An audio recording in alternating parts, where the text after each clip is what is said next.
The following program was produced by Cinema Milkshake. Did you have a good world when you died?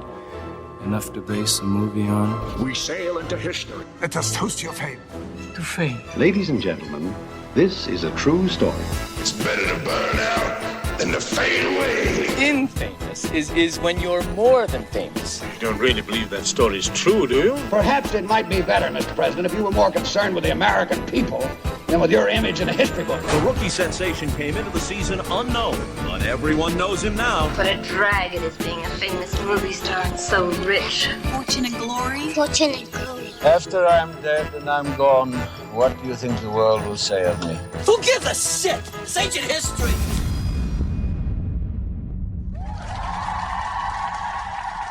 When you have to choose between the truth and the legend, print the legend. Welcome to the Kill Me or Thrill Me side quest, Biopics, or It Didn't Happen. A journey through the sometimes classy, sometimes trashy, and sometimes downright bizarre world of biopics. I'm Hojo, and with me are my co-hosts Joe. Say hi, Joe. Send it! And Ryan. Say hi, Ryan. Excuse me. That was a fat line of Coke Ryan just Excuse snorted. me a second. I have to clean something off my desk. But yeah, I'm good. I'm here. I'm here. We good? Everybody good? Yep. Yeah.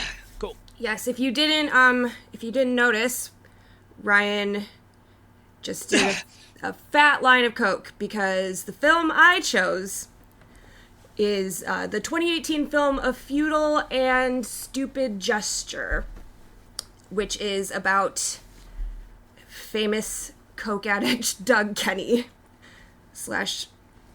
highly influential comedy writer and co-founder of the National Lampoon. Awesome.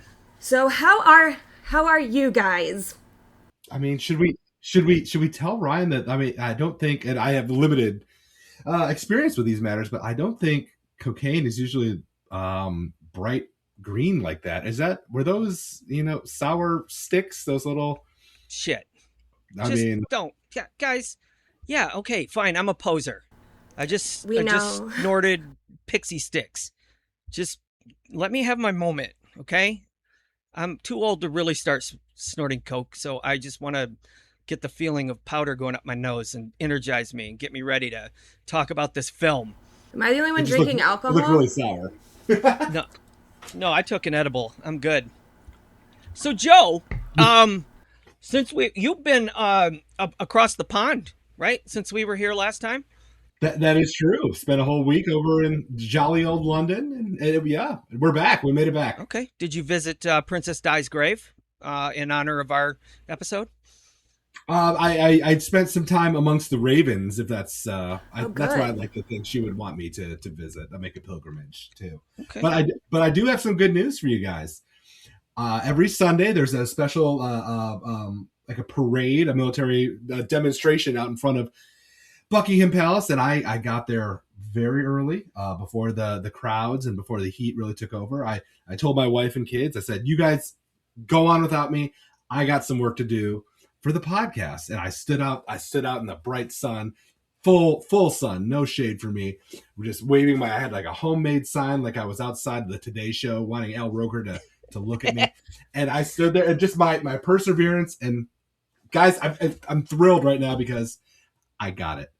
I got the interview. I got an audience with the king, and he was kind enough to record this for me. Do you guys want to hear it? Yeah, absolutely. I'm very interested to know what this is. Hell yeah, Joe. We did. I'm bouncing around the walls here because I did my own pixie sticks off camera, but here we go. It's the king. Oh yes, is this running? Wonderful. I won't take but a moment of your time, but this is your king, King Charles. And I thought it important that I take a moment to sit down with you, Joe, and express my gratitude to you and to Ryan and Hojo, the whole crew at Biopics, or It Didn't Happen, for your recent work on Diana the musical. I especially wanted to thank you, Joe, for proclaiming the royal family cool, I believe was your word, and for recognizing that we are all just trying to do our best. and I wanted to take a moment out of my busy schedule, and I'm sure your busy schedule as well, to say that Biopics or It Didn't Happen may well be the finest example of podcasting that I've heard in quite some time indeed. And so, keep trucking along, as I believe you say, across the pond. Keep giving your best work, and before I go, let me just say to all the small people, the little people back home, that I am never going to live in Buckingham Palace. I don't care about all the money you spent renovating it. Me and my queen will be living quite comfortably elsewhere, and if you have a problem with it, I can tell you just to put that into your bubbles and squeak and just deal with it. Anyway, Biopics or It Didn't Happen forever. Thank you. Was he mad that I called him a man whore? I think he appreciated the association with cool, like giving him a little edge. So yeah, no, he seemed thrilled by the whole thing. Okay. Yeah, rebranding. Yeah. Joe, I am so glad that you thought of us while you were on vacation with your family and did your due diligence and I can't ask for a better endorsement for this little endeavor than from the king. Is he the king? Yeah, the king, yeah. of Buckingham Palace. Better than a Guinness, better than a wank. Yeah. That was the protector of the realm, guys. It was incredible. Yeah, no, I'm in awe. I have no words. We're united. Like, no, I don't mean we're united. We're united by the king. Well, you probably have to be British to do that, don't you? You do have to be British to do that, but I got to say that making the eye contact, I felt like Courtney Cox being pulled up on stage. Wow. Bruce Springsteen? With Bruce Springsteen, from one boss to another, more regal boss, I think. But yeah. Dancing in the dark. Mm-hmm. I used to work at a restaurant called Bubble and Squeak. What did they serve? Bubble and Squeak. Like corned beef and cabbage and fish and chips and stuff. It was a British restaurant essentially. Which one of those is Bubbles and which one is Squeak? I was told, and this isn't true, that the cabbage is the bubble and the corned beef is the squeak, or maybe it's because what they did. I mean, it's technically a dish that's supposed to be leftovers, but what they did at the restaurant was like roast a cabbage, cut it in half, and put a bunch of corned beef in the middle. So it was a bubble and squeak. I don't know. It was. This is good information for me though, because I did not know what he meant, and he did not explain. As you can tell, he was kind of getting fired up near the end there. I think a lot's been weighing on his mind, and I didn't want to. I just let him cook as yeah. No, it's the famously desired English cuisine. Well, there we go. I'm glad I know that now. You know what? I have no idea what you guys are talking about. I have never heard of this. Bubble and Squeak? Prior to the king saying that in his recording he did for us, I don't have any idea what you're talking about. Is this a real thing? Like Bubble and Squeak? That's a real. Yeah, it's a real thing. Yes. Oh my god. That's an actual. Okay. I mean, like it's not. I know about Spotted Dick. And you got sell that. You got the prescription for that. I've That's heard. All taken care of. Well, yeah, I've heard conflicting things about what it actually is. I know it's supposed to be made out of leftovers, but we couldn't do that at the restaurant. I mean, I don't know. This restaurant was crazy. I got paid under the table. Okay. And sleazy. Yeah, no, the floors were melting. Wow. That could be the pixie sticks. Pixie stick. No, Snicks. No, the floors, the carpet was literally sludge. It was great. Yes, awesome. It smelled really great in there. Well, speaking of smelling really great, do you guys want to talk a little bit about this movie we watched? Yeah. Or that Hojo recommended for this second episode here at Biopics or It Didn't Happen.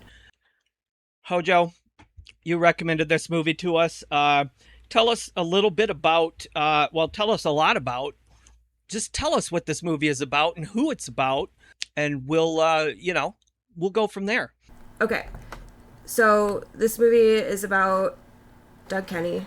He was a comedy writer. He founded the National Lampoon with his friend Henry Beard that he met at Harvard. It was a very reverent... The National Lampoon is a comedy brand. It started as a magazine, but there was also radio, there was a stage show, there was albums, and eventually movies.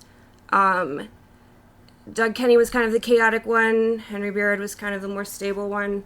And he had a hard time. He was very talented, very influential. Their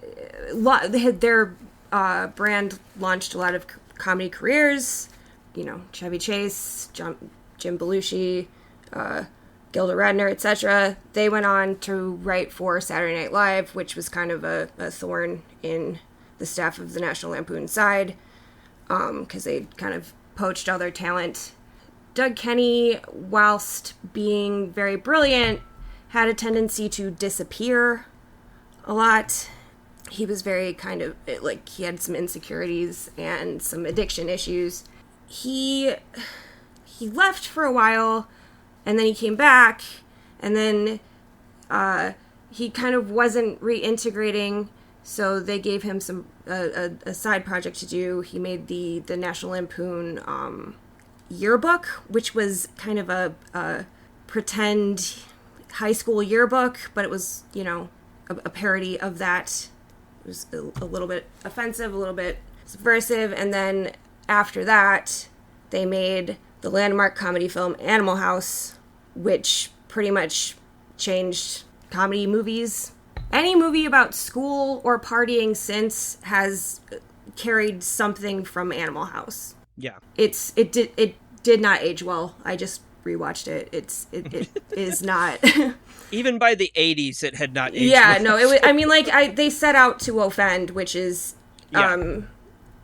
something I'll talk about a little bit later. But yeah. Then he left the National Lampoon.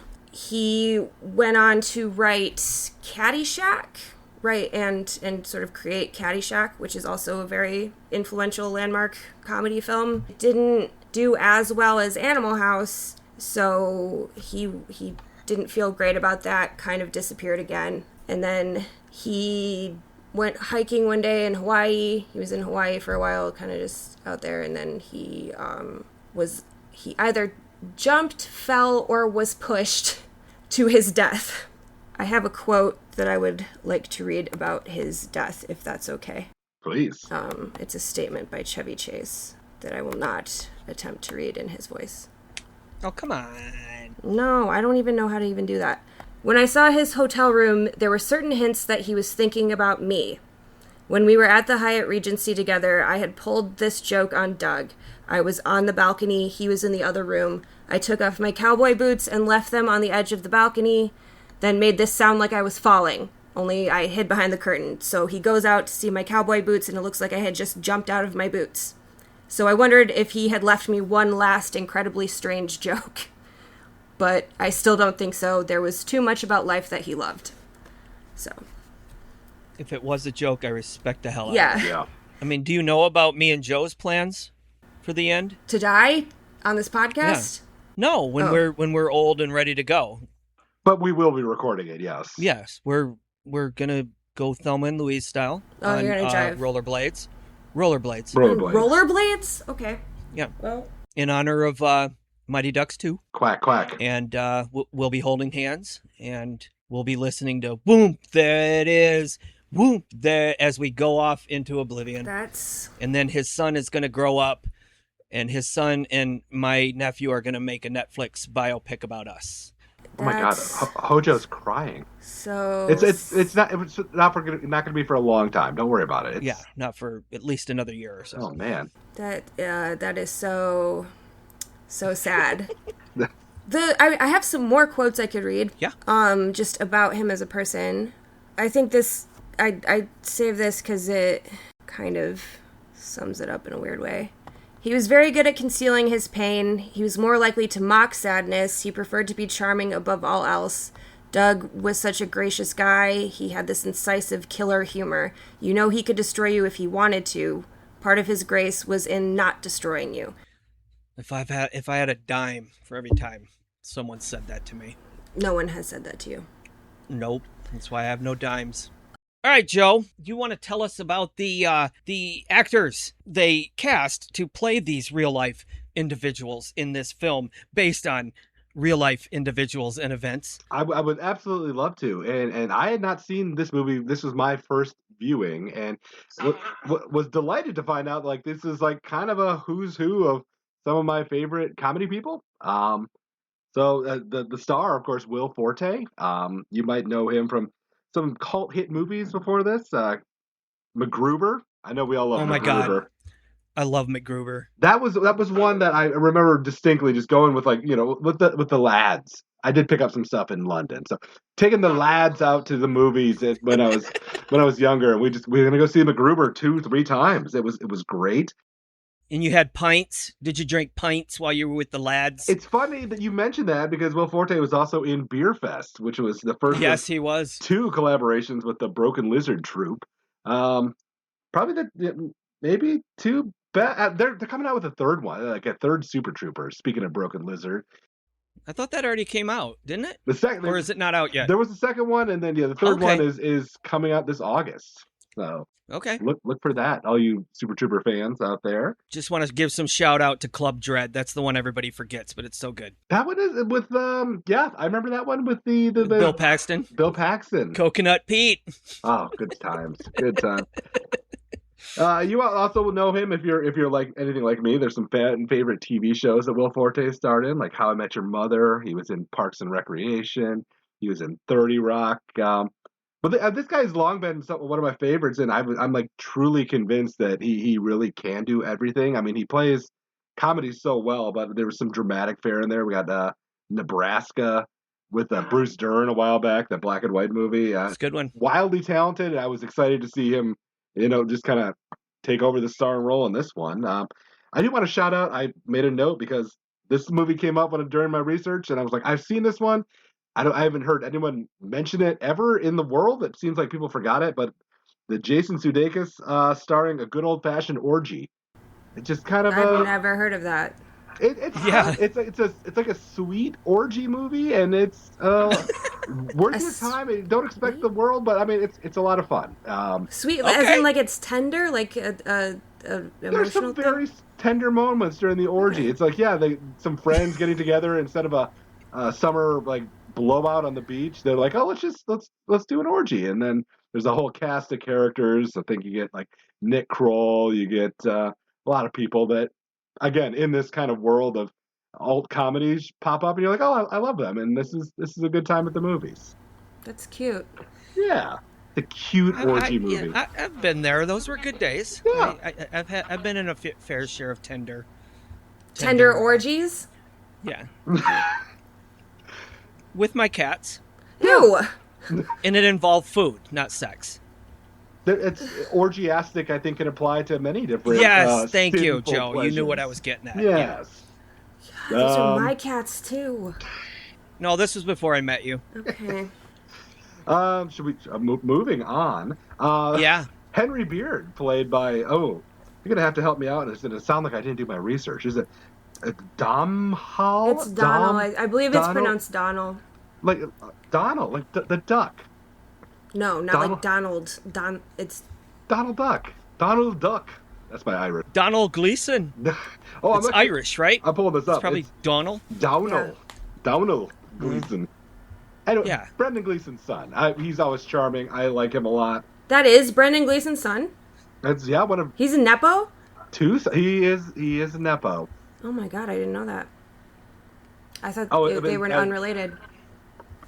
He is for probably best well known. If you're out there right now, some genre fans, stand up because this one's for you. He was Bill Weasley in the Harry Potter films, and if I recall correctly, that was kind of like the hot, edgy Weasley, like the older Weasley who did dragon stuff, and then he married Fleur Delacour, I believe.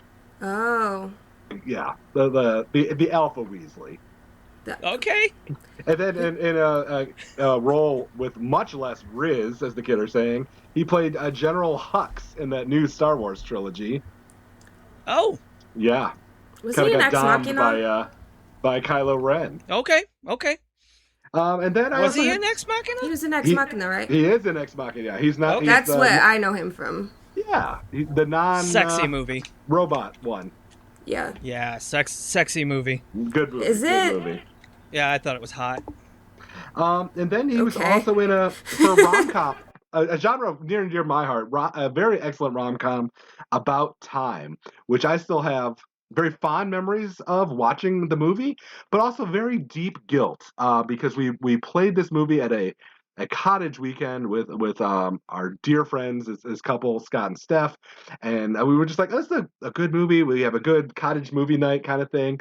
And then like halfway through the movie, it became clear that this movie was incredibly moving to Steph, and by the time we ended the movie, she was just like in the deep throes of like those deep sobs of emotion, and I still feel bad about that. So Stephanie, if you're out there, I apologize for subjecting you to this movie and making you feel a way that was not certainly intended for a fun cottage weekend. But maybe she just needed. Well, I'm not going to assume anything about no, Stephanie. We all need some catharsis every now and then. Yeah, we need to cry sometimes.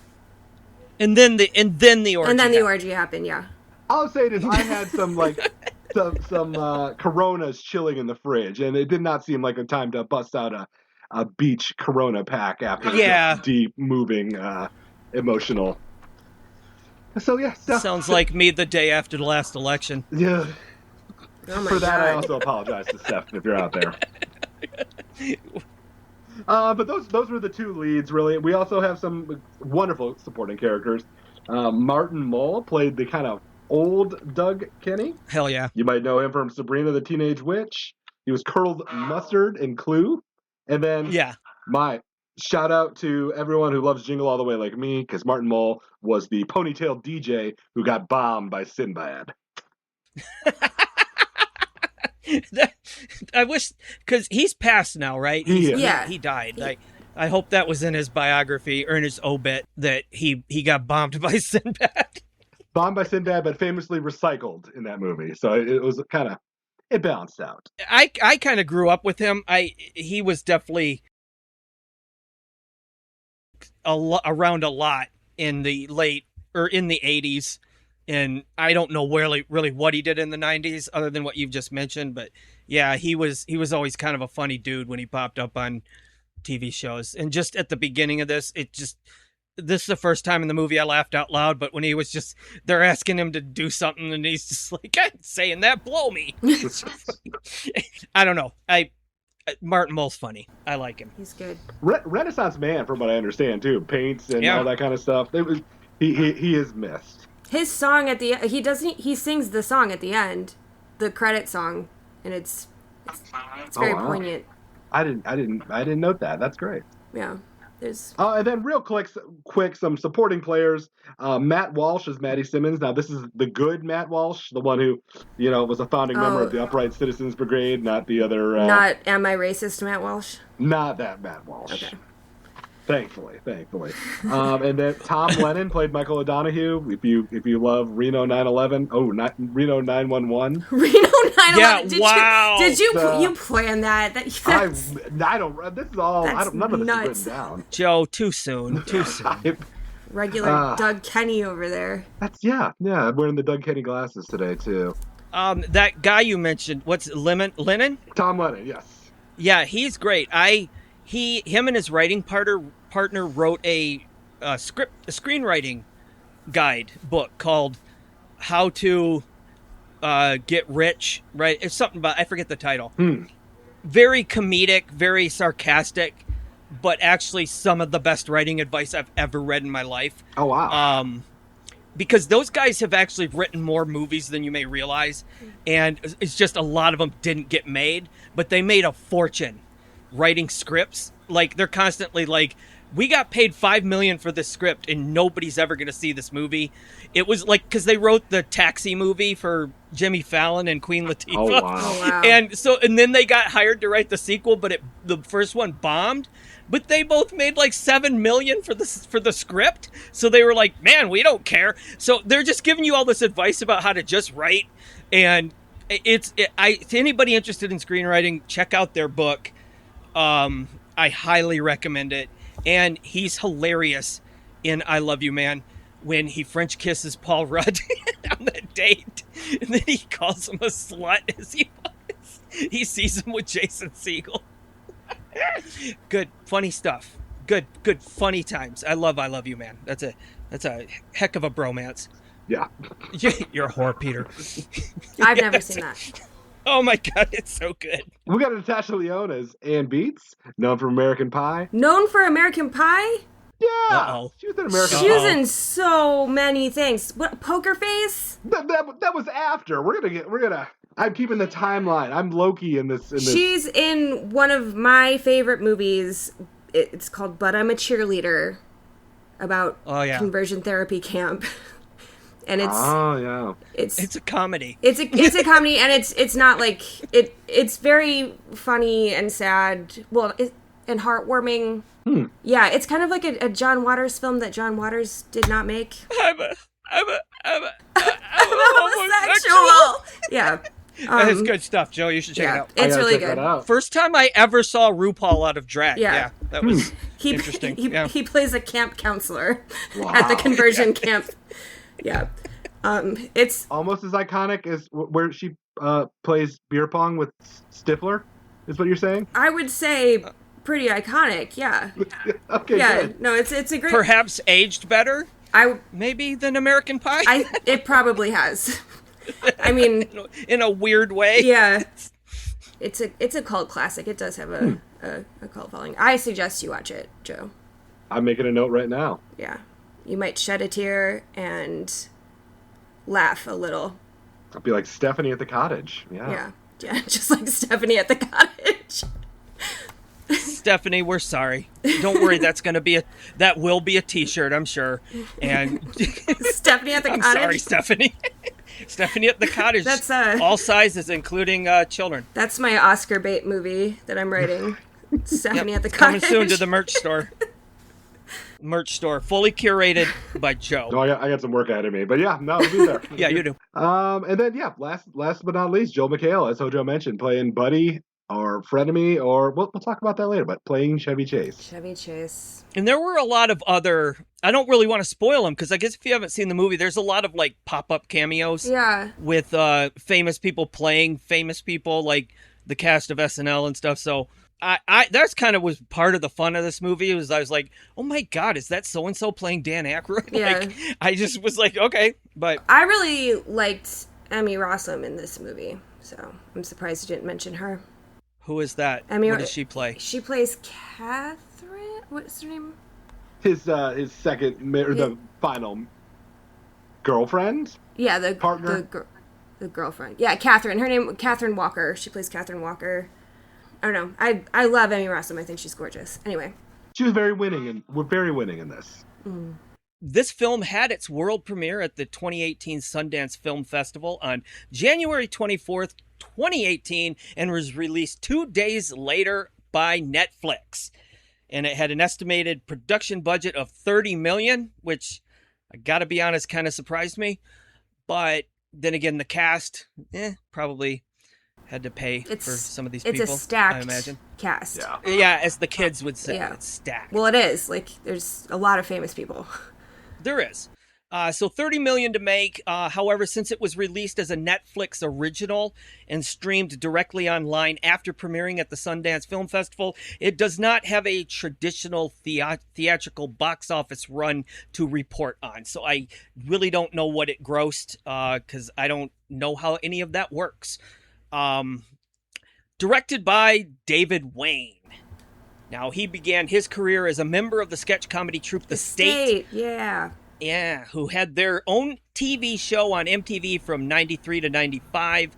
Wain directed many of the sketches. Are you guys familiar with The State? Yes. Well, I know you are, Hojo. You just said so. Yeah. Joe, are you familiar with The State? Also featuring Tom Lennon, my boy, I believe. And Michael Ian Black, all those. Yep. A lot of the wet hot people, right? Yeah, I'll be honest. I never saw a single episode of it. I don't know. Well, Wet Hot Americans. Well, no, that I've seen, but I never saw the show because I didn't have cable growing up at all, and even into the 90s when I would have been in college and still living at home, we didn't have cable, so there's no way I would have seen this. I should watch it, maybe. I think I had a VHS tape. It wasn't. I don't think it was on for very long. Yeah, well, from 93 to 95. Yeah. So. Oh, okay. David Wain has co-written and directed 6 feature films, including the classic Wet Hot American Summer. Fuck yeah, that's one of my favorite movies of all time. It's a very, very funny movie. It lives in my brain. Like, it's just I know. part of the way I talk now. Yeah. Yeah, you brought that movie to me. No, I usually introduce that movie to people if they haven't seen it. Like, it's an essential. A summertime classic, too. Yeah. Yeah. Then he went on to do Role Models with Paul Rudd and what's his name? Stifler. Why can't I think of his name? Sean William Scott. Yeah, that guy. Now, he also served as a creator, producer, writer, and director on a number of television series, including Wet Hot American Summer 10 Years Later, Wet Hot American Summer First Day of Camp, a show called Children's Hospital, and Mr. Throwback. I'm not familiar with many of those. He has had small roles in most of the films and TV series he produced, and he had a starring voice role as the warden on the Adult Swim animated series Super Jail. Oh. And has provided... Yeah, and he provided the voices for Courtney Wheeler and Grover Fishoder on Bob's Burgers since 2012. Now, his latest film, Gail Daughtry and the Celebrity Sex Pass, was just released this past year. In fact, I saw this past month. When I was at the theater the other day seeing The Odyssey, I saw the signs for that one. Joe saw it. Joe did see it, and Joe. Oh, did you? Joe did love it. Usually, David Wain movies kind of vibe with me when you're feeling silly and you just want a little bit of whimsy in your life. Mm-hmm. And this one also had my girl Zoe Deutsch in here. I see anything with Zoe Deutsch, as she is one of my favorite actresses going right now. Yeah, and Gail Daughtry was thoroughly enjoyable. Okay, just silly enough. Well, when in the middle of a week you're just like, oh, everything's tough outside. I'm gonna go laugh at something really dumb, but executed well, and that's what it was. I think the thing with David Wain movies in general is, like, you can't take anything seriously. Like, everything's just kind of tongue-in-cheek. Because, like, I've heard that criticism about Wet Hot American Summer, where it's like, no one acts like this. And it's like, that's the point. Like, yeah, I hate when people say that. It's like, not a single line of this is supposed to be taken seriously at all. That's not how people talk in real life. I'm like, I know. That's why I'm paying to watch them say it, because I hate the way people talk in real life. Yeah. Totes. This movie, A Futile and Stupid Gesture, is based on a book called A Futile and Stupid Gesture, How Doug Kenney and National Lampoon Changed Comedy Forever by Josh Karp. Josh Karp is a journalist, writer, and film producer. His first book, A Futile and Stupid Gesture, won Best Biography at both the Independent Publisher Book Awards and Midwest Book Awards in 2006. He also produced Orson Welles' last movie, The Making of the Other Side of the Wind. Now, he was a producer on the Morgan Neville documentary, They'll Love Me When I'm Dead, which was also about Orson Welles. And he continues to write. His writing has appeared in Salon, Vanity Fair, the LA Times, the Chicago Sun-Times, and Newsweek, among others. The two writers who adapted the book, Michael Colton, he attended Newton North High School in Massachusetts, where he wrote a humor column for the student newspaper. He graduated from Harvard University, where he was an editor at both the Harvard Lampoon and the Harvard Crimson. Another movie he wrote that some of you out there might be familiar with, The Penguins of Madagascar.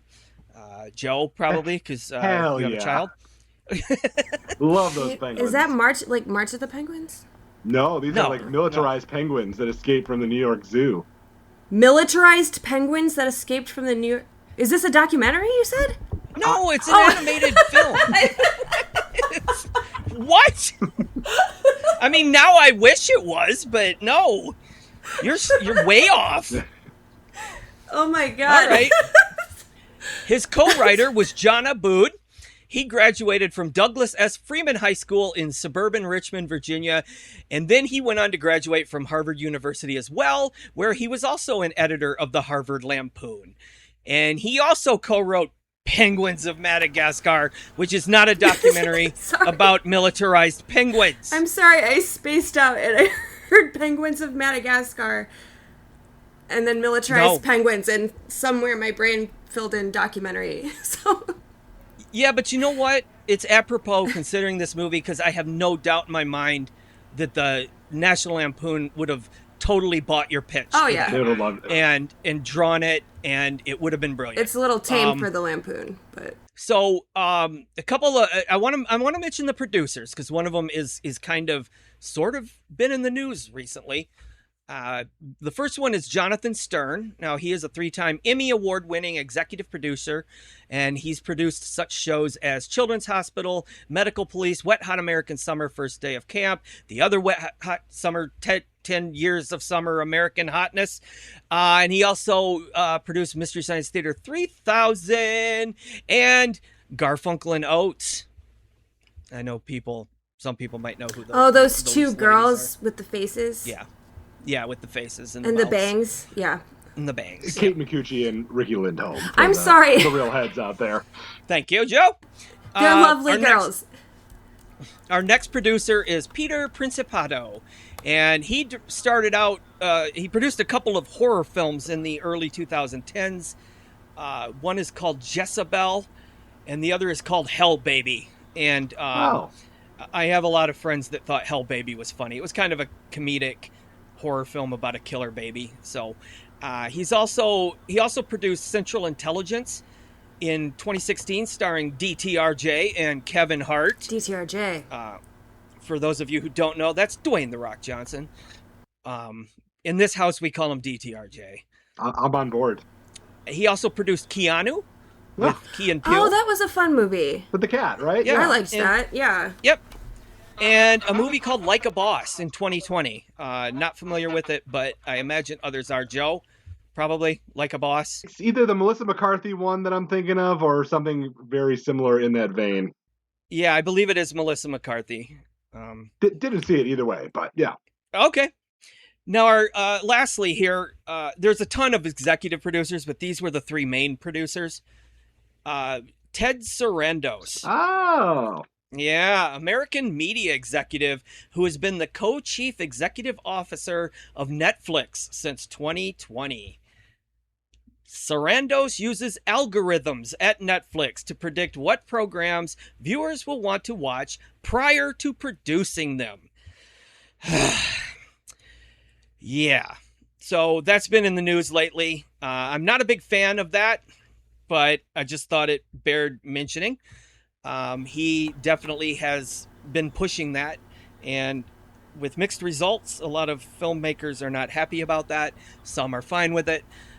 He's the guy that, you know how they say now most Netflix movies, the characters have to constantly say what they're doing out loud and what they're gonna do out loud, because most people aren't watching the movie, they're looking at their phone, but they still want to know what's going on. So we have to make sure the movies are dumbed down enough, because that's what Netflix thinks people want. I heard that's how they made Emily in Paris.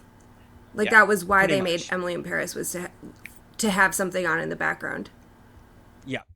So, love him or hate him, thanks, Ted Sarandos. So he has done some other stuff. He recently spoke before the United States Senate during a hearing about Netflix's proposed acquisition of Warner Brothers Discovery and HBO. He went before the Judiciary Subcommittee on Antitrust, Competition Policy, and Consumer Rights, where Republicans critiqued Netflix's overwhelmingly woke programming, calling the streamer politically biased. Sarandos responded by saying Netflix has no political agenda of any kind, and that Netflix has, quote, a great deal of programming on Netflix for all, left, right, and center.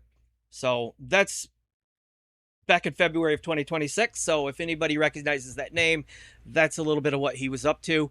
He did produce some films you might have heard of. One is called Okja. Which I can't watch. Kind of depressing to sit through if you're an animal person. Yeah. It's a tough watch, yes. Okay, I haven't seen it yet. He also produced Death Note, a horror film I haven't seen. Isn't it based on an anime? I believe you're correct, yeah. Yeah. Okay. And he also produced I believe it's a sci-fi horror-esque buddy cop movie called Bright with Will Smith and Joel Edgerton. The Fairy Cop movie? Yeah, fairy lines don't matter today. Yeah, the Fairy Cop movie. Okay, yeah, I saw the poster and for some reason have never watched it. I gotta watch it someday.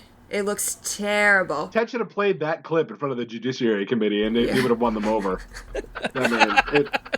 Now I gotta watch it. Yeah. He also produced 3 films for Adam Sandler, The Do-Over, Sandy Wexler, and The Ridiculous Six, and a film called Mascots for Christopher Guest. As an executive producer, he's responsible for Beasts of No Nation, which was, I believe, big starring role for Idris Elba. May I tell my quick Beasts of No Nation story? Yeah, absolutely, man. We were there was one time when my wife was joining one of her friends for a bridal shower, and I got to hang out with my counterpart, the other guy. Went to his house, we played tennis, we went on his boat, good time. He had some extended family in because of the bridal shower going on elsewhere.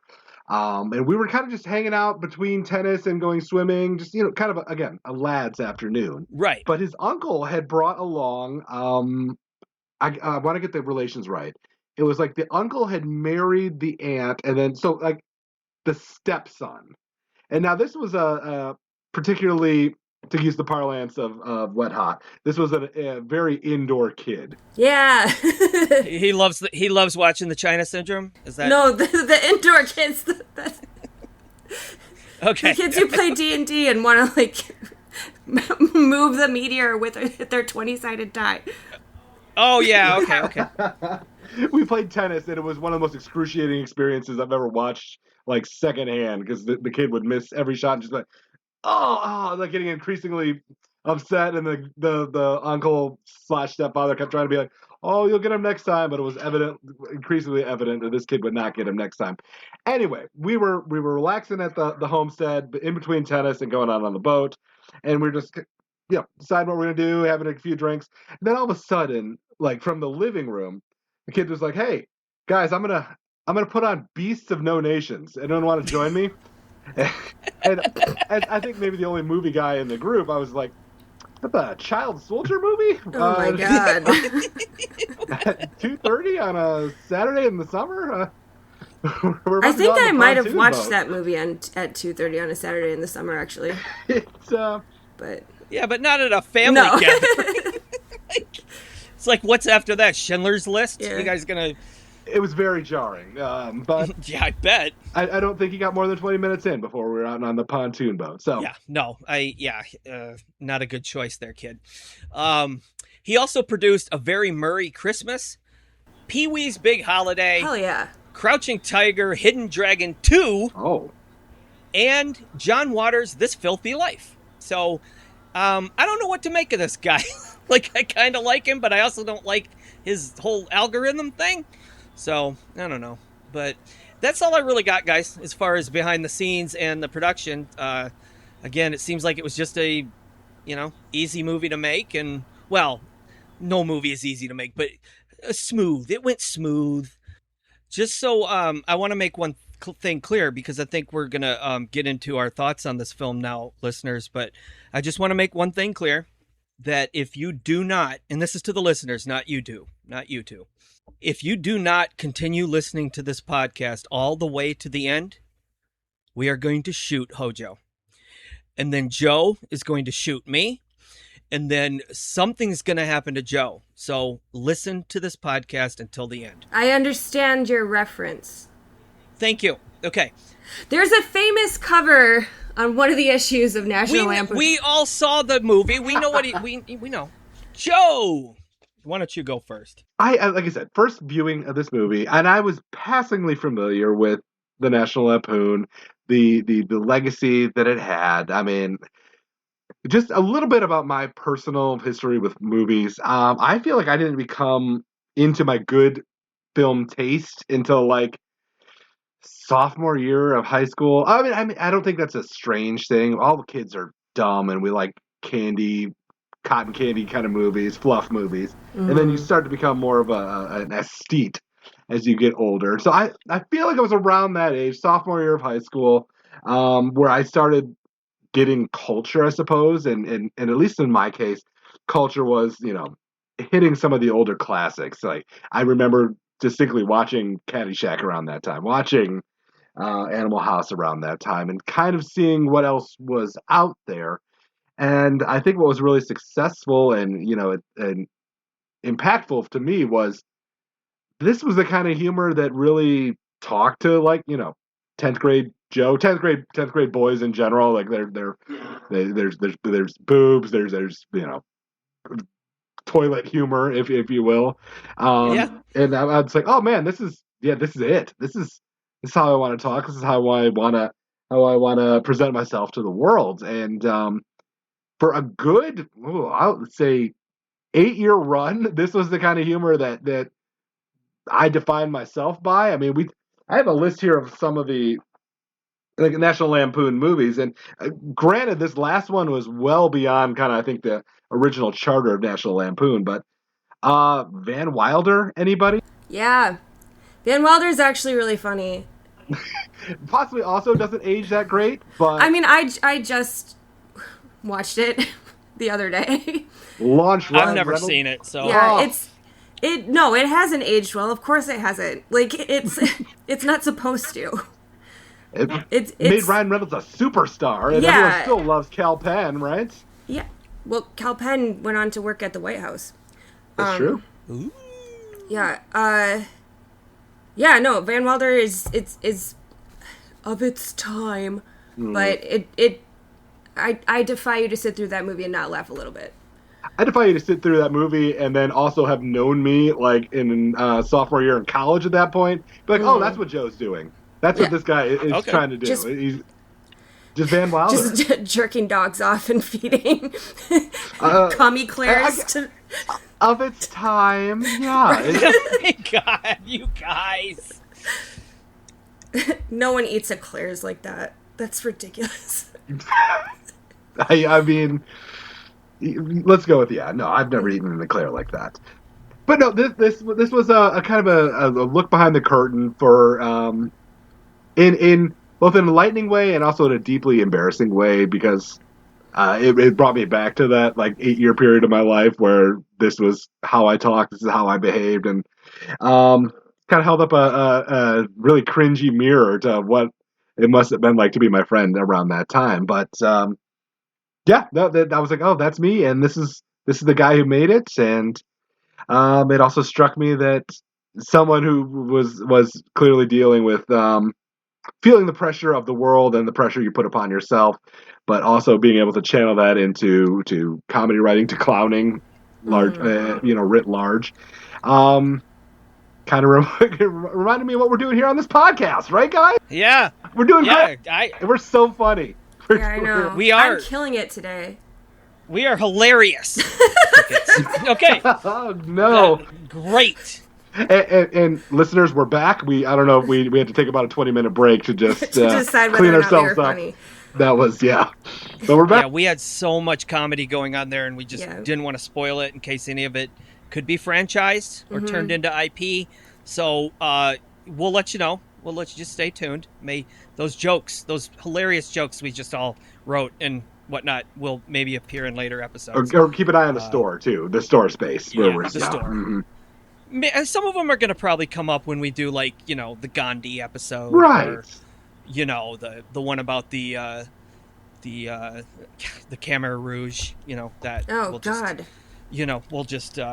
We'll save them for then. It's some good material. It's really hard to be funny when you're talking about, one of the most influential comedy writers of all time. I know, right? Gandhi? Yeah. Yeah, Gandhi. Yeah, Gandhi. Anyway. Peaceful protest is hilarious. It is. It kind of is. Non-violent resistance is comedy It's gold. pretty funny. It's a joke. Anyway. All right. Well, what else did you... I guess I'll... No, what else? Talk about the movie, Joe. Oh, yeah, I can keep going. Yeah. Oh yeah, no, please do. I thought pages of notes here, and I guess we can put this wherever we need to go. But guys, I enjoyed how this movie kind of was bookended by food fights, just as kind of a story device. That was the final foods. I mean, we're going to fully be spoiling the movie at this point, but the funeral scene at the end where I don't believe it actually happened in real life. I believe I saw quotes that like people who attended the funeral or Doug's friend were like, "Oh, we really kind of wish we did a food fight at the funeral. That would have been." Wait, that didn't happen for real? The food fight didn't happen, but some of the minus 1 star. The quotes were lifted straight from like accounts of that funeral. Yeah. You guys better sure as hell start some sort of food fight at mine. Well, I'm obviously the oldest of the group, so I'm probably going first. If we're talking about funeral plans, let's do this. So I'm ready to jump in here because here, Joe, I will be. First of all, I'm being donated to a medical school. Oh. They're going to do some stuff with me, and then I want my meat will be cremated, but my skeleton, I want it made into an articulated skeleton and left sitting in the classroom forever. So that meat. Yeah, the meat around the skeleton is going to be cremated because they'll return that to my loved ones in an urn. So you guys will be at the funeral with this urn. It'll probably be about a year after I die. It's usually about the turnaround time. Do you want your ashes scattered somewhere? No, that's what I was going to say. Creative uses of my ashes are highly encouraged. The more disrespectful, the better. I imagine my friend Rick Reed, if he doesn't go first, will smoke me in a blunt. So that's fine. That he's done that to other friends of ours that have passed. It's a thing among stoners. You smoke part of your friends. Is it? You guys have never heard of this? Am I just revealing something really dark and weird? No. Of course. People smoke some of their ashes. Yeah, it's a thing. Do whatever you want. Oh, okay. Just, don't pee in it. But if you want to, you said the most disrespectful thing. Yeah, that's true. But I was thinking more along the lines of stuff I'm allergic to, just get a big dollop of peanut butter and just plop it right there and then stir it up and and then serve it on cones in cones to people. Chunky. Yeah, chunky peanut butter with some of my little bone fragments that'll probably still be. No? Did I just bring everybody down thinking about serving me in a cone? I think it was interesting that you said the word meat because that actually aligns with some of my post-death plans too. And I was okay. Let's hear about it. It was inspired certainly by a trip I took to Iceland, and I found a very particular museum in downtown Reykjavik, which is known as the only penis museum in the world. Whoa! And there is one submission of a human phallus that is on display there, and I was like, darn it, we could be number 2 here. Okay. Very specific instructions. At the funeral itself, I always wanted to a mysterious woman or person. It doesn't even matter, but standing with an umbrella and sunglasses, away from the funeral party. Oh yeah. But then my wife was like, "Oh, people are going to think you're going to have an affair." So we pivoted. Oh yeah. So what I want is a mascot. Think something like Grimace, something like Birdie, maybe one of the Fry kids. I want them at a distance, on a hill with their little umbrella, and just I will do that. Thanks. If you go before me, I will be your Fry guy or Hamburglar or just somebody in costume. I do appreciate the offer. It could be a chicken. I think Birdie was a chicken. Okay. Yeah, famously. Yeah. I want to dress as a chicken. Thank you for your service here, but I do need to.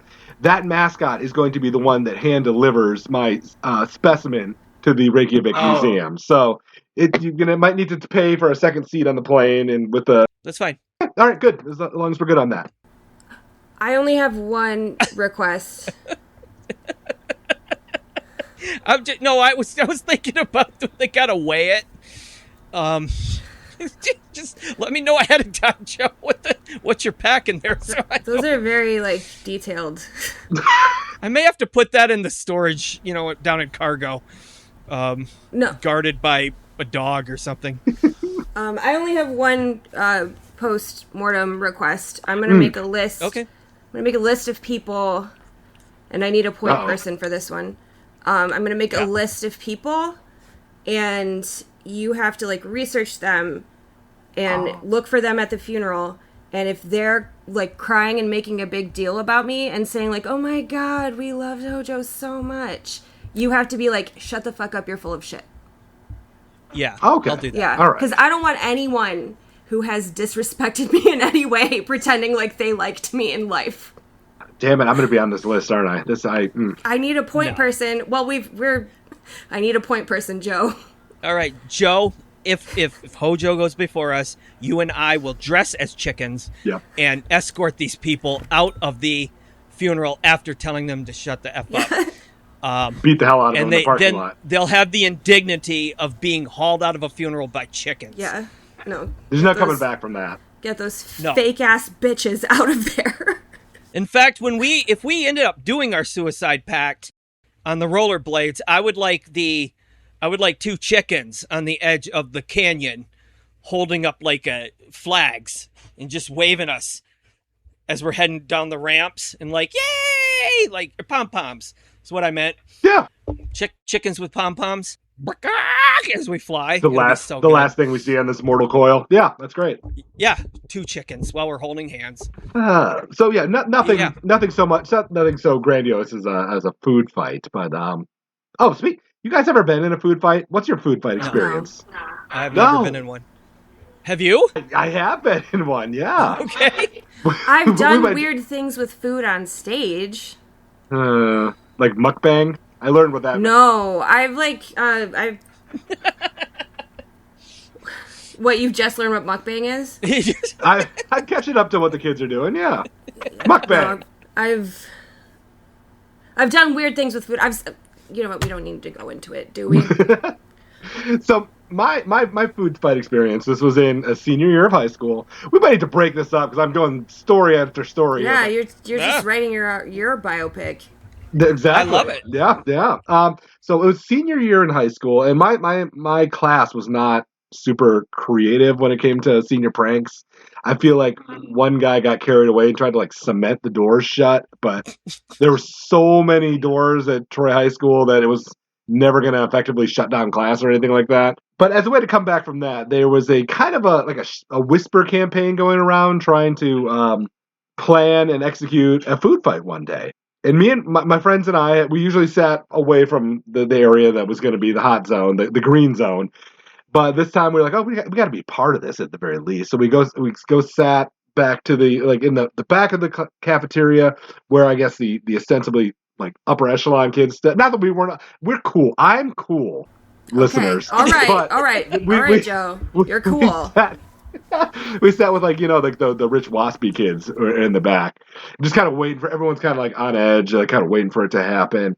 And we had my friend Yash there, but he had his citizenship, like I believe, like his ceremony where you get the paper taken and all that kind of stuff was after school that day. So this guy is dressed up like in a nice dress shirt and tie, but I was like, this is probably not the place for you, buddy. But he wanted to be a part of it. I remember.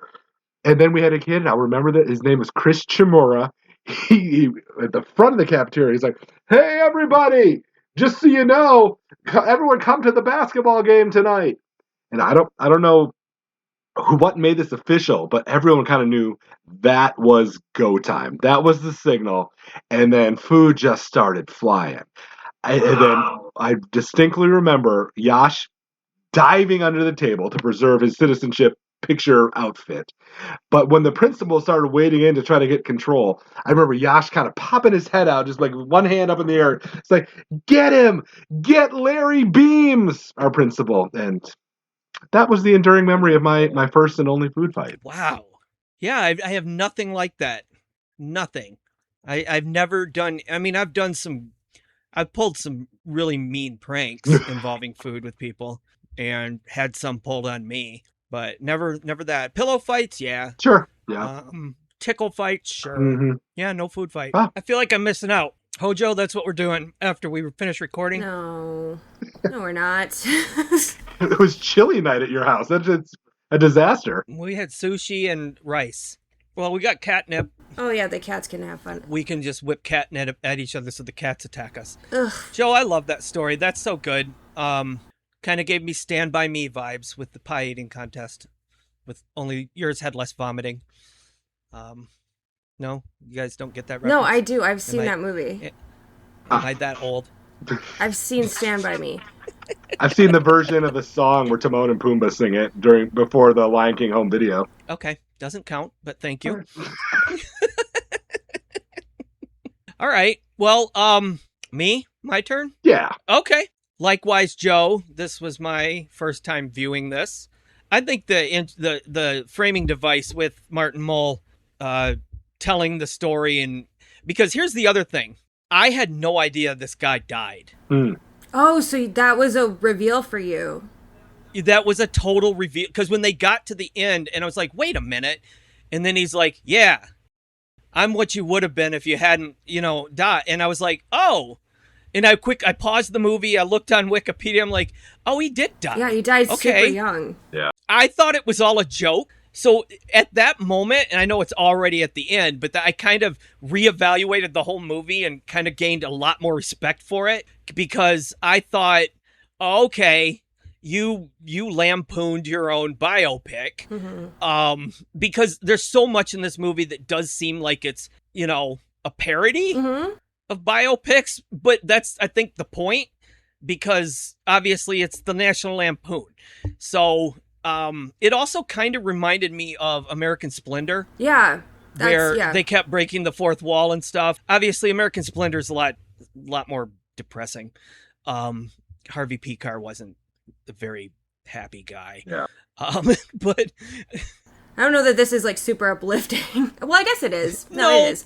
It's a lot more funny than American Splendor. It makes. I love American Splendor. Me too. Love it. Paul Giamatti should have gotten an Oscar for it, but you know what? He didn't, and he should have. What overall, this movie, part of it kind of depressed me, and I'll tell you why. Because it's one of those movies that captures a cultural moment. Like, this whole thing with the Harvard Lampoon and then the National Lampoon was a moment trapped in time that was hugely influential, but kind of like punk rock, it burned really fast and burned out. Even though it's still influencing everything, nothing will ever be as punk as that brief window of time when punk was just starting. Because once punk becomes mainstream, it's not punk anymore. Right. Like, the whole ethos of what they were doing with that movement of music can't survive that long. It would defeats the point. And the same thing, National Lampoon, is like, it was either bound to die or just become so commodified that it did. Whatever it's, and it did. And you saw the same thing happen with Mad Magazine.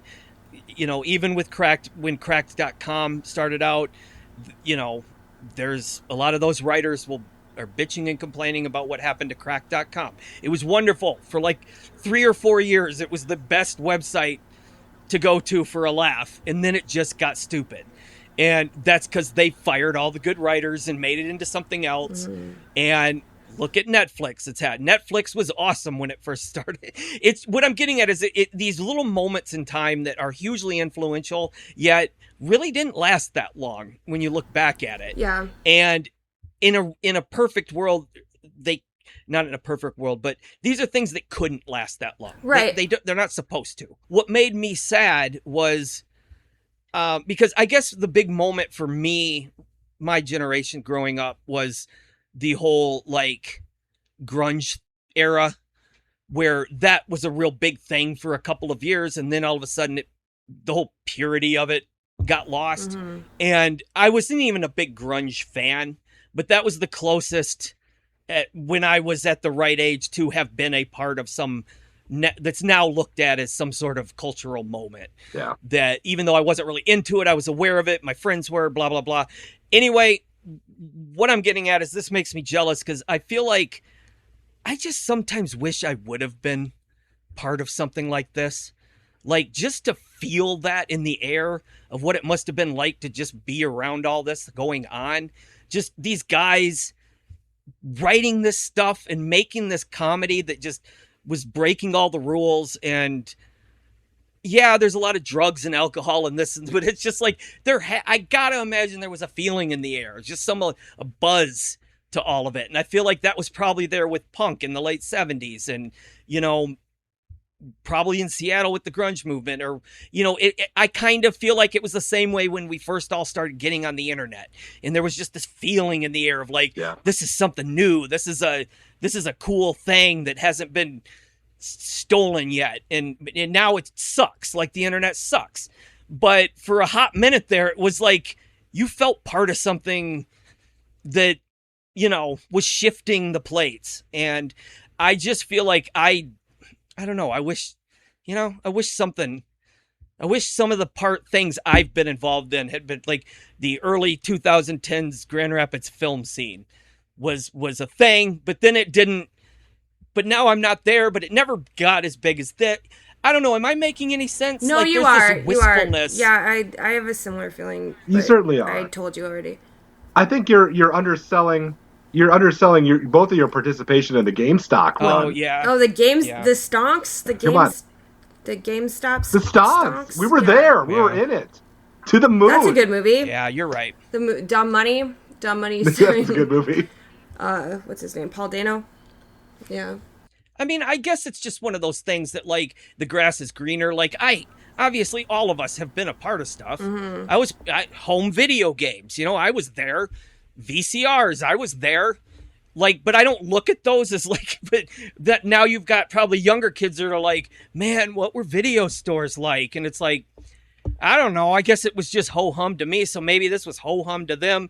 And it's like, that whole thing about people glorifying the past, and then when you go like in that movie Midnight in Paris, Owen Wilson goes because he wants to go back to the Moulin Rouge in Paris and all that, and then when he gets there, all the people back then are going, man, I wish we could go back to 20 years ago, and he's like, oh, everybody's always wanted to go back to something that they think was better than their time now. So it in a weird way, this movie kind of made me sad. Well, yeah, there's that line in the movie that nostalgic for something pure that never really existed.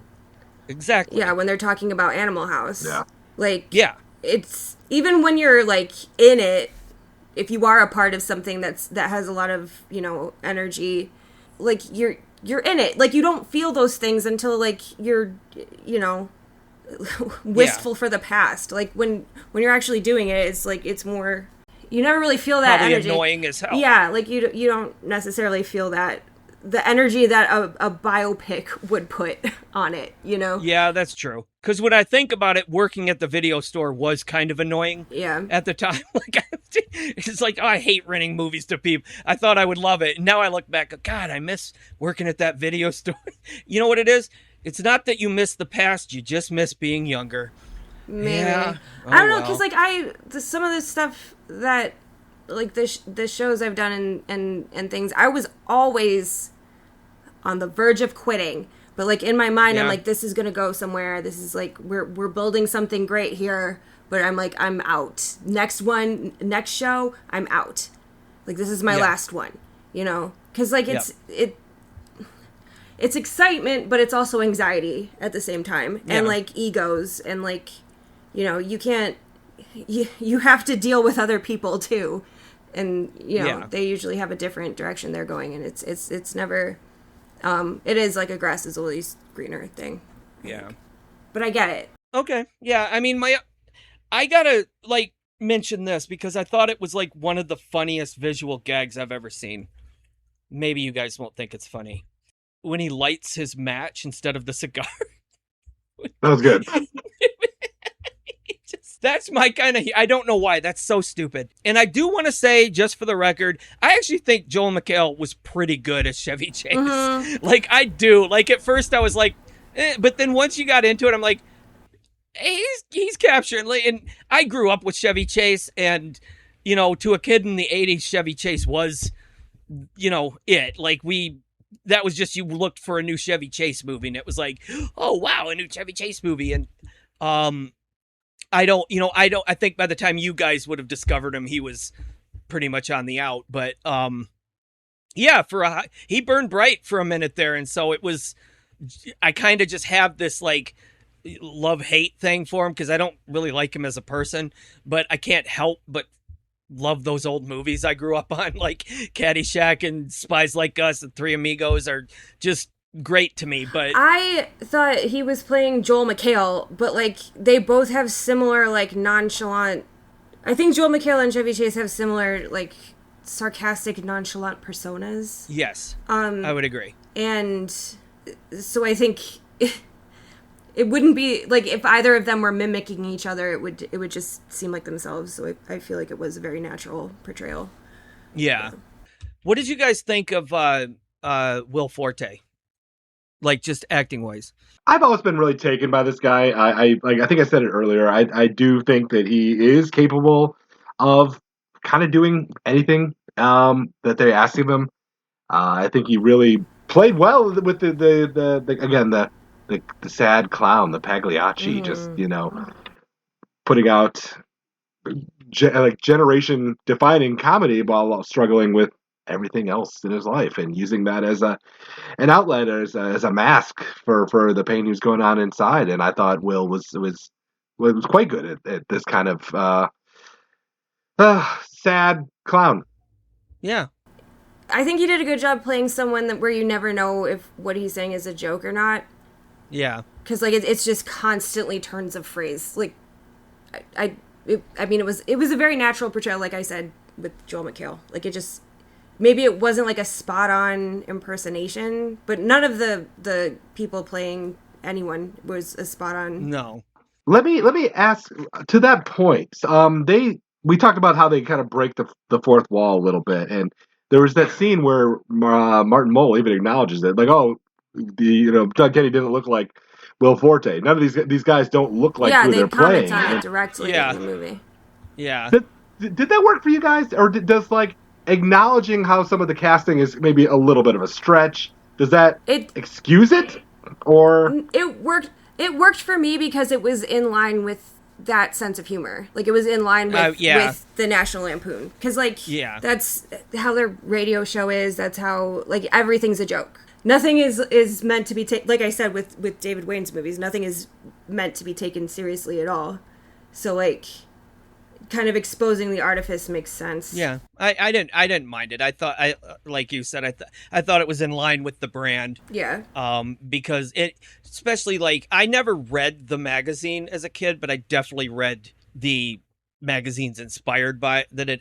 Well, Mad Magazine was already around, but those kind of magazines, you know what I mean? Mad, Cracked, and that's just the kind of humor those things were. Mm-hmm. Cracked was probably the most benign out of the three of them, which was weird when they became a website because they definitely upped their game with that website compared to what they were like in the 80s. But Mad was always pretty, they weren't above trashing people in mean-spirited ways.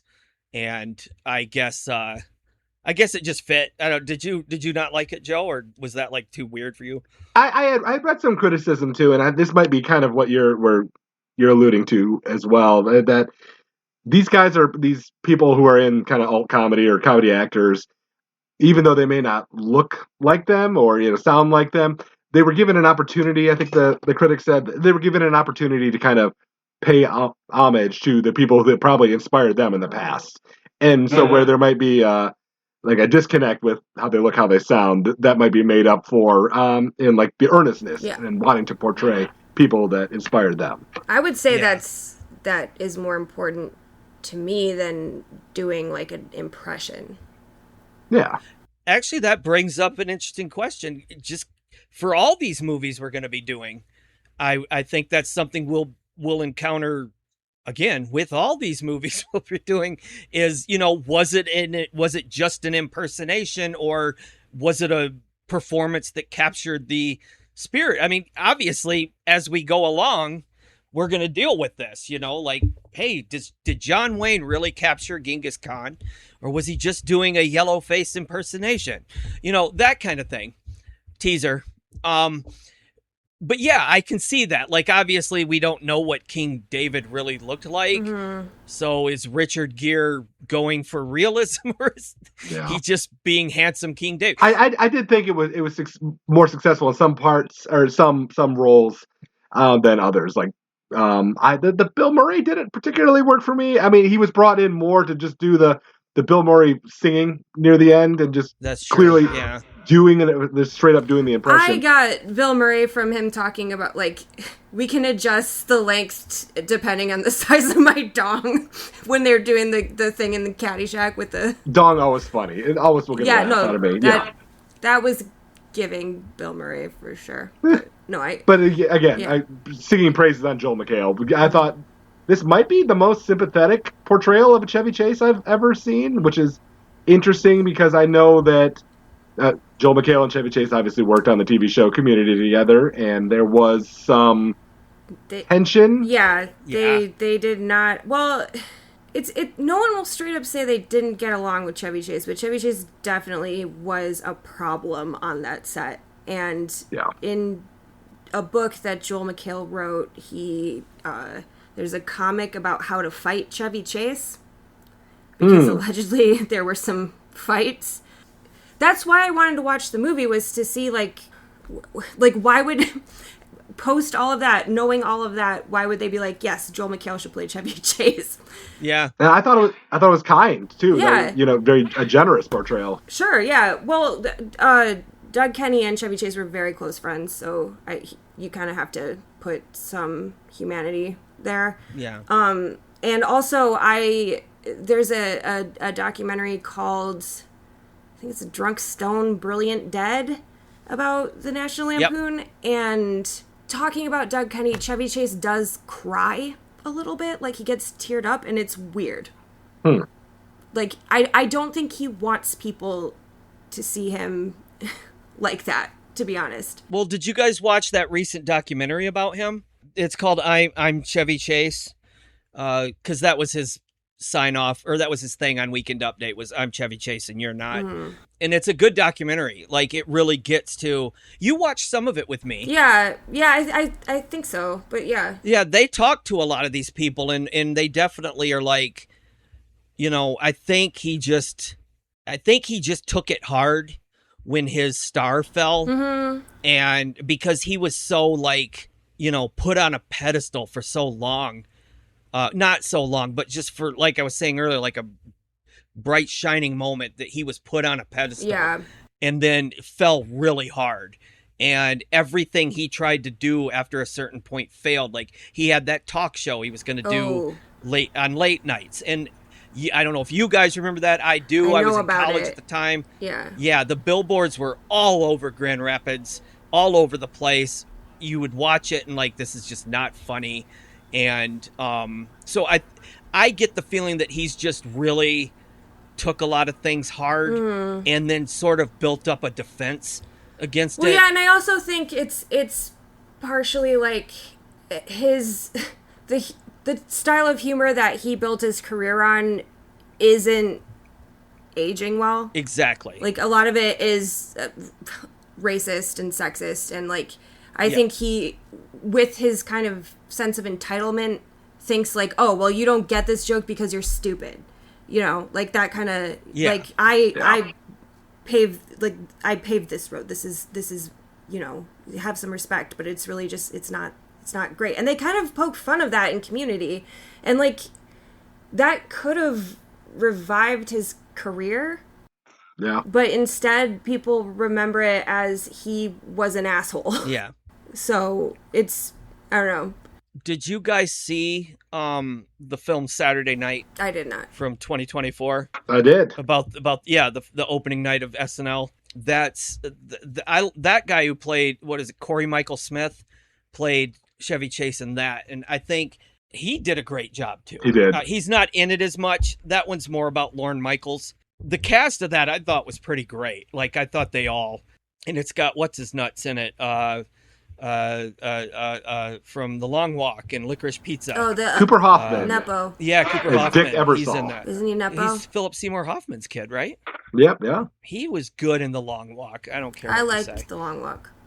Yeah, he was fantastic in that I movie. cried. But anyway, Saturday Night is a pretty good, would almost make a good companion piece to this, I think. Yeah, no, I would agree. Well, I haven't seen it, but it seems appropriate. Yeah, it was directed by Jason Reitman, who's Ivan Reitman's son, who directed Ghostbusters and Nepo babies. New Harold Ramis, who directed Caddyshack. So all these guys go back. So I thought it was cool that they got a Reitman to since he, his dad would have been involved in, with all those guys and whatnot. So, whatever. But overall, yeah, I think the reason I asked about Will Forte is I never know what to make of him. I'm so used to seeing him on SNL, and once I got used to him in this movie, I was fine with it. It's just at first I don't know, it always takes me a second with him. Like, I just don't, sometimes even on SNL or in MacGruber, I'm like, is he funny? Like, is he funny? But then all of a sudden, like, something will happen. I'm like, oh, okay, yeah, he's funny. Like, that sex scene in MacGruber is one of the greatest pieces of comedy ever filmed. Like, the one where he's having sex with Kristen Wiig and he's making all the noise girls traditionally make and she's not doing anything. So yeah, he's funny, but then I'll see him in like Nebraska and be like, okay, is he good at acting? And then he'll do something where I'm like, okay, yeah, he's good. Like, I don't know why. It always just takes me a minute. Nothing against you, Will Forte. Nothing against you. Just takes me a minute with you. I don't know where you're coming from when I first see you on screen. So, but I think you did a good job in this. So yeah, this time when I watched it like you said, Ryan, it was a little bit depressing. But for kind of a slightly different reason. It's just like where I am in my life right now. I don't know. I'm kind of like in a space where like I feel like the world has kind of moved on without me, and that's kind of a theme in this movie. Where like you build something, like you have all this momentum, and then you get overwhelmed, you have a little, break, and then everyone just kind of moves on without you. And that's like a feeling I very much relate to right now. So like, not to get like oversharing but so yeah, that was kind of a raw nerve that the film struck this time. So yeah, but that's good. It's an effective movie in that way. Yeah. It really does, for something that's about a brand that is so dedicated to like pissing people off. I feel like this movie is very like poignant and kind of taps into some of the like humanity of that in a way that's very accurate to me, just based on some of the things I've experienced in my life. So I really appreciate that. I like that the performances are kind of not accurate. Everything's a little rough around the edges, and I think that's appropriate. And it's visually clever. I liked it the first time. I liked it more the second time, even if it made me sad. So it's obviously not like gritty realism, and it's not supposed to be. So there's a lot of like, I like how they tell some stories via comic, like it would be in the magazine. Yeah. There's a lot of like just kind of surreal elements. It's a little bit, I don't want to say dreamlike. It's a little magical realism. Yeah, and like I like the framing element where they're interviewing his supposed older self as well. That like adds to the heart of the movie, I think. Yeah.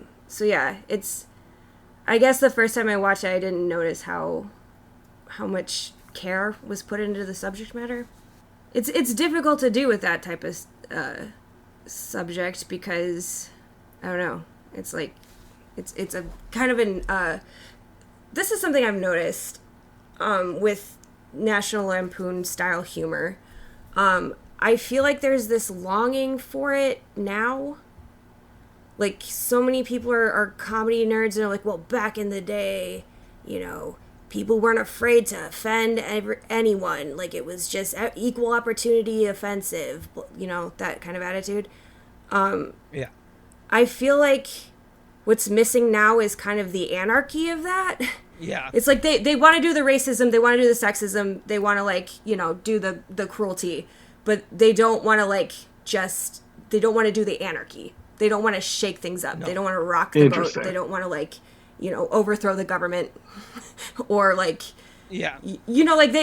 just actually shake things up anymore. Cause this actually shook things up. So it's kind of a bummer to look at people who are nostalgic for this stuff now, not being willing to criticize, not being willing to criticize everybody, not being willing to clown on everybody. I got the same feeling recently. I watched Ralph Bakshi's Fritz the Cat, and really hasn't aged well, but it made me think that, because like you just said, there was an anarchy to his stuff. It's like the same with R. Crumb and Harvey Pekar, like we were talking about before. There was a sort of realistic and almost anarchic spirit to it, of we're not trying to be offensive so much as we're just not sugarcoating what our friends talk like, or these people we know talk like.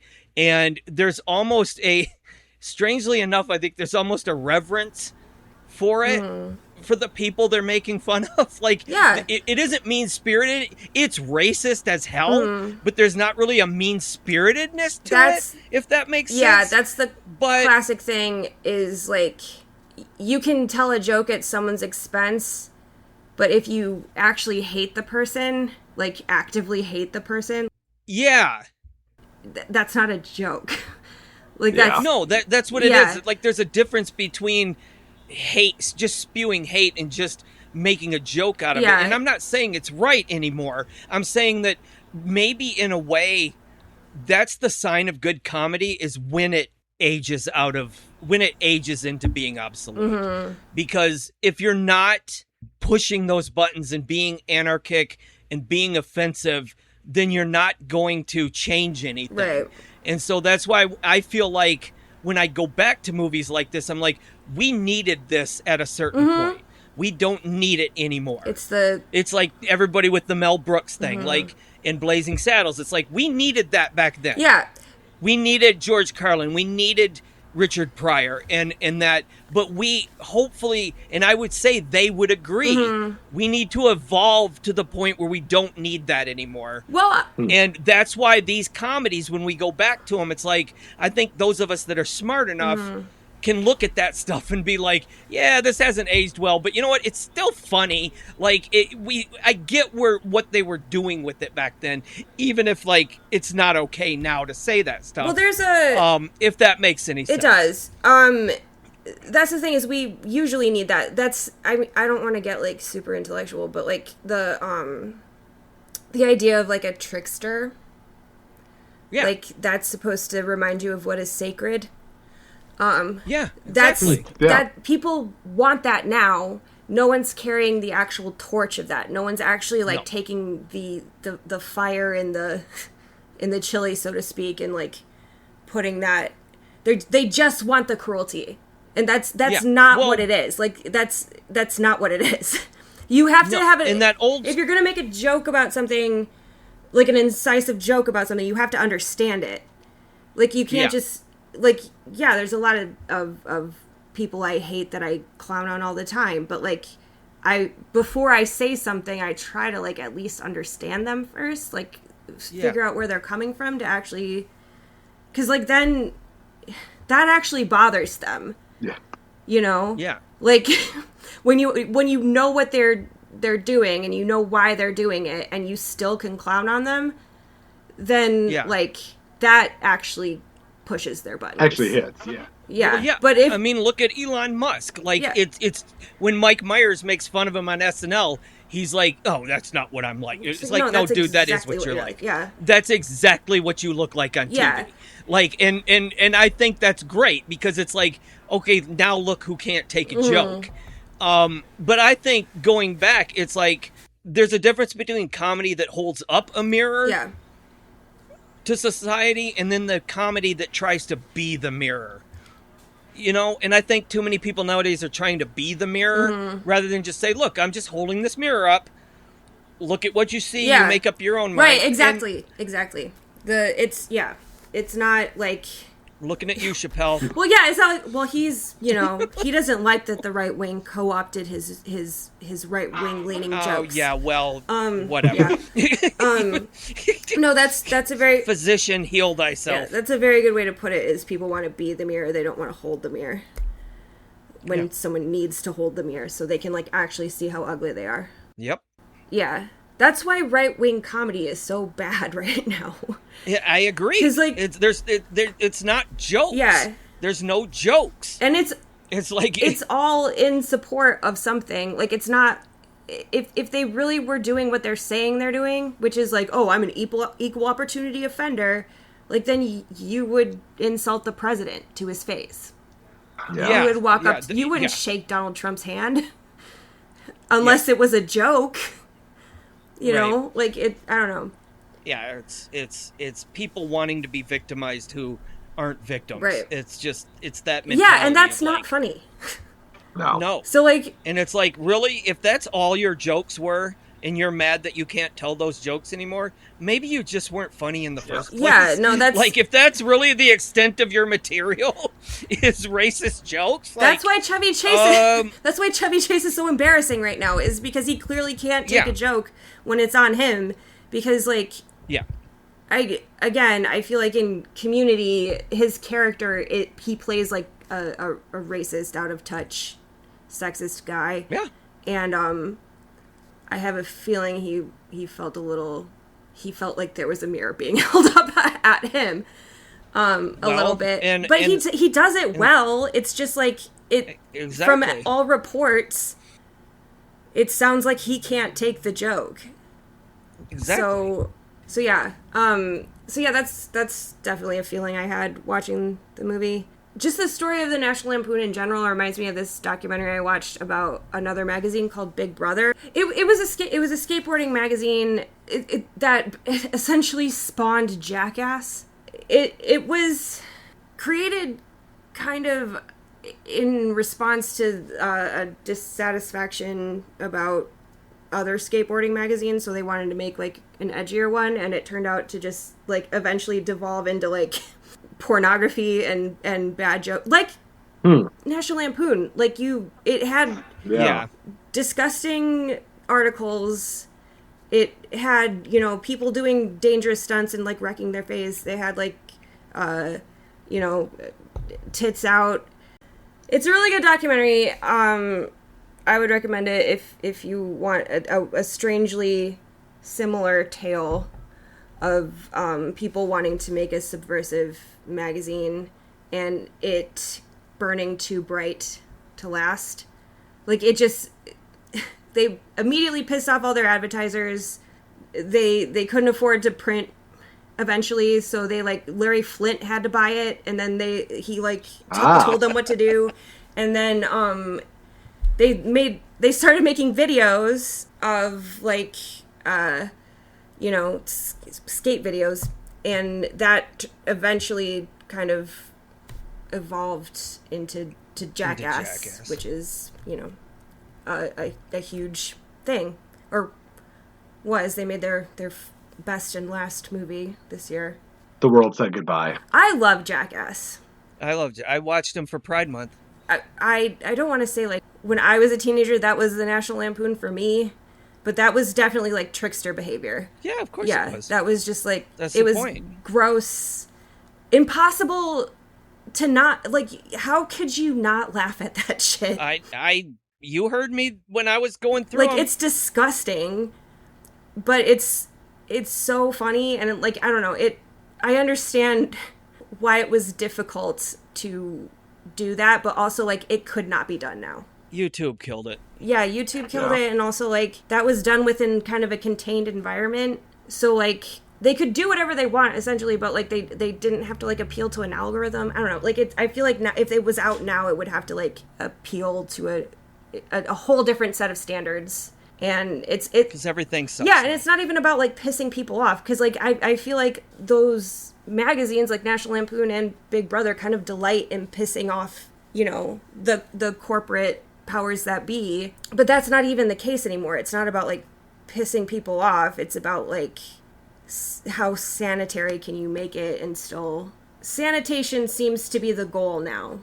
Now I feel like the goal is more to say the right thing and collect the engagement, and then also appeal to the algorithm and collect the brand deal, as opposed to actually pissing people off. So what you're saying is it's ironic that one of the producers of this is the CEO of Netflix. Yep, that is ironic. That is very ironic and disappointing. So what's his name again? Thank you. All right, Joe, what's your final verdict? Kill you or thrill you? This movie definitely thrilled me. It was a look into, for me, an important part of my upbringing, my comedy awakening, and I actually really enjoyed. While this was clearly a movie about a kind of a lightning in a bottle moment in comedy, about a largely transgressive group of comedians kind of rewriting the rules of comedy, I also did enjoy the way the movie, I thought, nailed several different kind of emotional points throughout the film.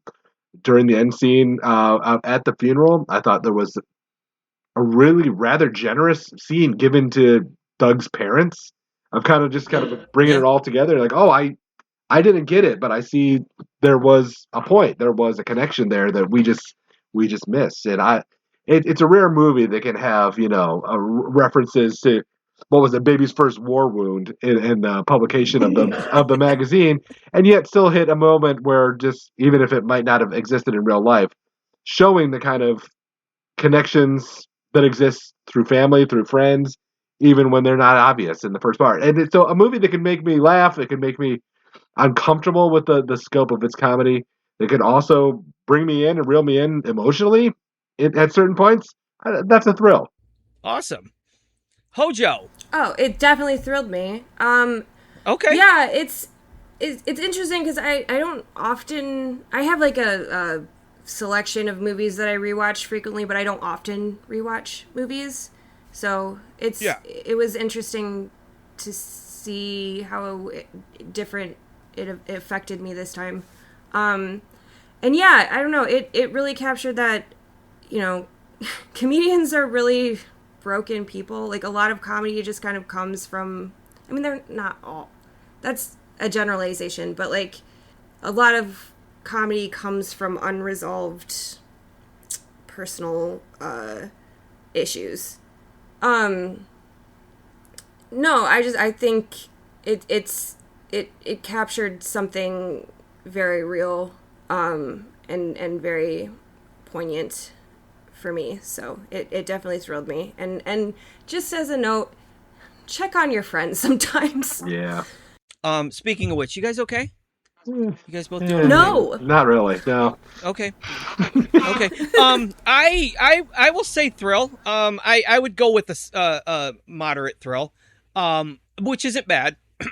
I wouldn't put it up with some of my favorite biopics, but I do think it does what a good biopic should do.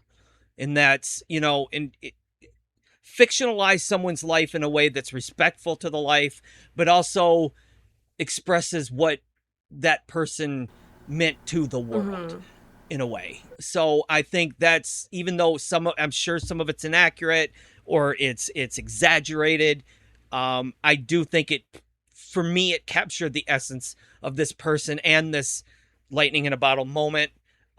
Similar to how, like, I don't think it's as good as Tim Burton's Ed Wood, but I think Ed Wood is almost a perfect biopic because it does just that. It's got its inaccuracies, but it totally captures the spirit of Ed Wood and that time of making B movies.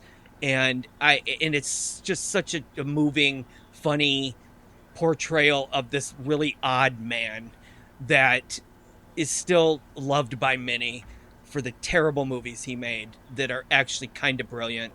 So that's what I'm getting at is if a biopic can do all that, I think it definitely succeeds. So I will give it my thrill, my moderate thrill, whatever, thrill. So across the board thrills. So yeah, unlike last episode, it was not nominated for, or nor did it win any major awards. However, Hojo, you might like this one because it's kind of parallel to what you said you liked about this film, the art direction and stuff. It was a 2016 nominee from the California On Location Awards. Nice. Nominated the Assistant Location Manager of the Year. They gave an for award a feature film. to the location manager? Assistant Location Manager of the Year. Wow. From the California On Location Awards. That's amazing because I was thinking, like, when he's with his friends and in I think Martha's Vineyard. Yeah. That was beautiful. Wherever they were was beautiful. So cheers to that assistant location manager. That's an important job. Yeah, no, I like when these little ones pop up. So that's really all as far as that goes. This movie does stand at a 3.2 out of 5 on Letterboxd, with over 35,000 ratings. On IMDb, it sets at a 6.7 out of 10 based on 19,000 ratings. And Rotten Tomatoes, we get a 67% with the critics based on 43 reviews and a 72% with the audience based on 500 plus ratings. So a little above average for this film. Not bad for what I think is, didn't really get a theatrical run or anything and is buried in the Netflix swamp. So not too bad.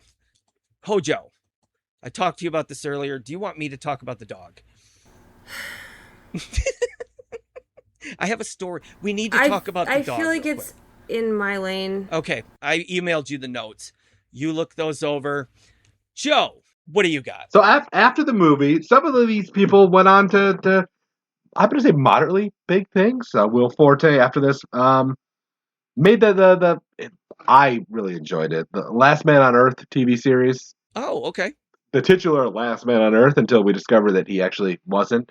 At least early on in the series, kind of captured that same kind of hopelessness, but goofy lovableness. And well, now I don't have to watch it. You'll find that out at the end of that first episode. Oh, okay. So it's not soft spoiler. The run concluded a long time ago on that one. Anyway, our boy Donald Gleason went on to the Peter Rabbit movies, which played for a while in our house to rave reviews. I'm sure. A lot of TV shows. The Paper, I think the Office spinoff. I watched that. Yeah. I don't know why it was made, but... Yeah, no, I don't either. I watched all of the episodes, and I still don't know why. That's a tough one. Look for him in the upcoming Werner Herzog movie, Bucking Fastard. Hell yeah. What? Really?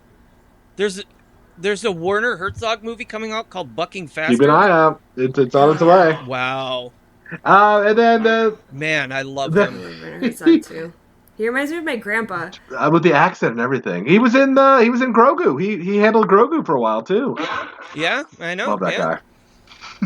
And then, of course, Natasha Lyonne went on to, as I think already mentioned, Poker Face. Which is what... Sorry, I spoiled that.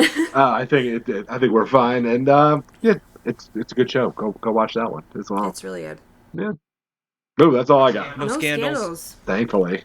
Hojo, how accurate was this? Well, it's pretty, I mean, it's pretty accurate. A lot of the, dialogue is lifted straight from, first-hand accounts of, from his friends and loved ones. And the inaccuracies are pointed out within the movie. Right. So I don't know if accuracy was really the point of this. Nah. If you want to talk about the aftermath of if you want to talk about Doug Kenney's legacy, everything, it's argued that we wouldn't have a lot of modern comedy without Doug Kenney. I'm sure we wouldn't. Most of the National Lampoon's writing staff and performers went on to do SNL, still on to this day. Should it be? I don't know. people always say, like, oh, it was so good back in the day. It's always just okay.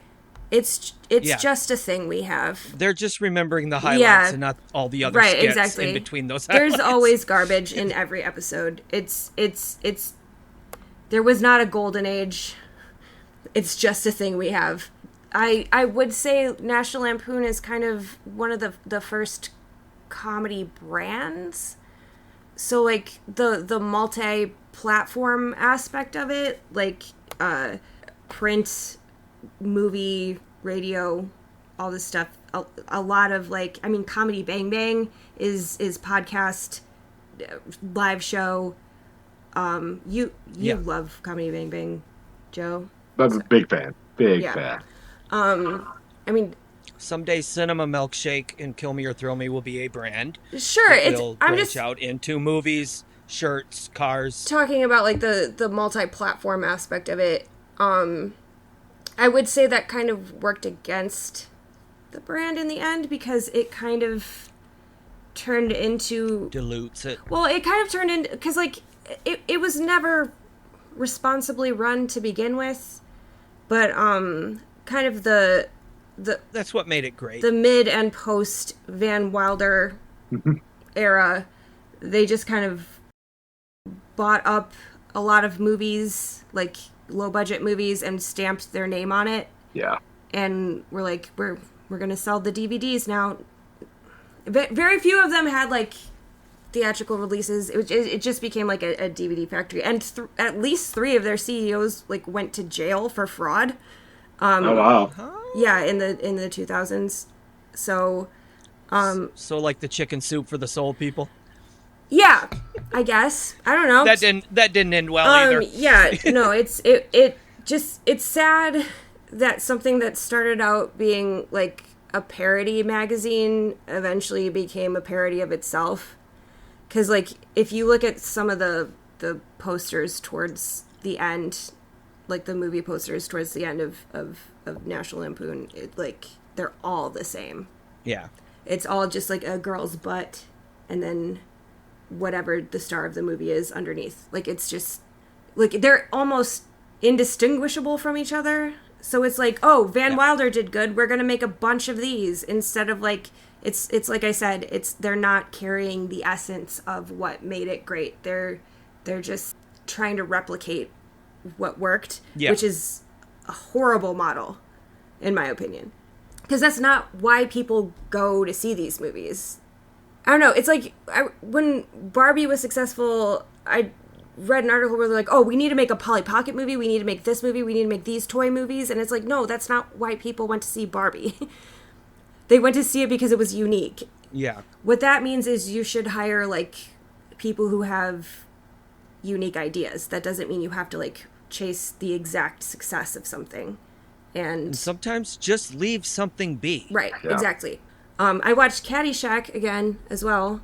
That good. Almost seems woke compared to Animal House. Right? Like, so yeah, I mean, I've never been a fan of National Lampoon or their style of humor, but I have to like recognize that you can still feel its presence to this day, which is something that cannot be said for a lot of things. So why don't you tell us about the dog? Oh yes, the dog. Let everybody know about the dog. So there was a cover of the National Lampoon.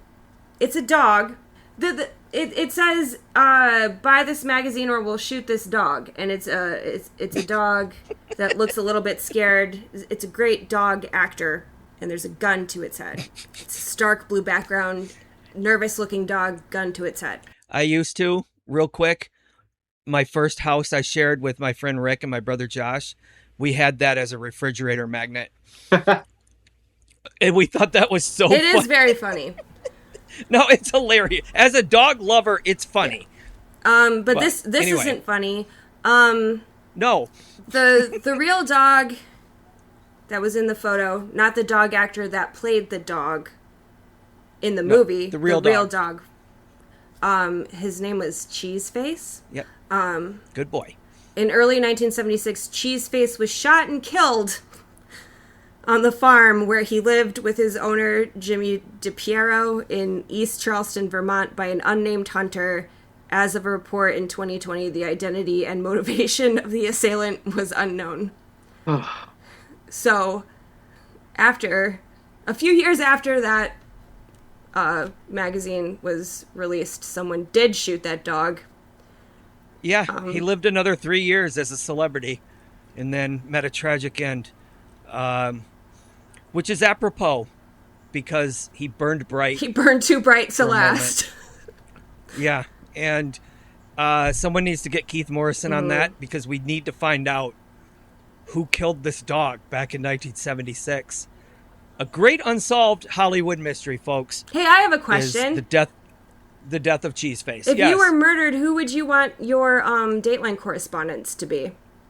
Obviously Keith Morrison, right, Joe? I'll take Mank. I don't mind. Yeah, Mank. no, it's between Keith Morrison and Josh Mankiewicz for me too. Well, yeah, Mank, because obviously he's Mankiewicz. He's his brother Ben, and I guess I would like Keith Morrison to talk about my murder, and then Ben Mankiewicz. You can't have two. Introduce my biopic on TCM. Oh, okay. Yeah. All right. Well, great. So thanks, everybody, for listening to our second episode of Biopics or It Didn't Happen. Joe, you're up next. What movie do you have for us? Well, next time, everybody, we're going to be stepping into the ring with the Florence Pugh starring Fighting with My Family as we dive into a biopic celebrating the life of once and future and now current WWE superstar Paige.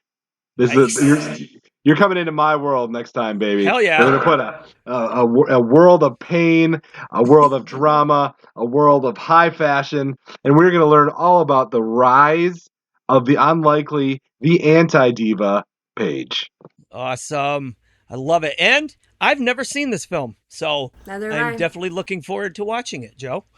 All right, everybody. Well, that's it, and we'll see you on the next episode. If you enjoyed this program, you should totally follow it online. Oh, yeah. Now you're talking. So where are you? Go to Facebook, Instagram, Blue Sky, Letterboxd, and YouTube. Cool. And search for Cinema Milkshake. Do it. We'll give it a whirl. Why not? And Like, follow, share, and leave feedback. you tell the world. You certainly don't have to, but it would be a whole lot cooler if you did. Believe that shit. Word. Oh, that's good. Until next time, don't let the bastards grind you down. Listen, don't get prancy with me, kiddo. Keep watching movies. Dude, that movie was fucking sweet. Ain't bad, you fucking ass it was. And, most importantly, dear listeners, What's up? enjoy every milkshake. I feel like something incredible is really gonna happen here. Ooh, that's a bingo. I'm disgusted and repulsed, and I can't look away. What is this, some kind of a joke? Some sort, yes. Bravo! You're mocking me, aren't you? How dare you? Do you know anything about the art of film production? Well, I like to think so. Direction, the acting, the storyline, that shit was bad. Wow. That was fucking trippy. Yeah, boy. What did you think? I can't talk about it anymore. It's giving me a headache. Why don't you knock it off with them negative waves? That's part of your problem, you haven't seen enough movies. All of life's riddles are answered in the movies. I had enough. I give up. I want to go home.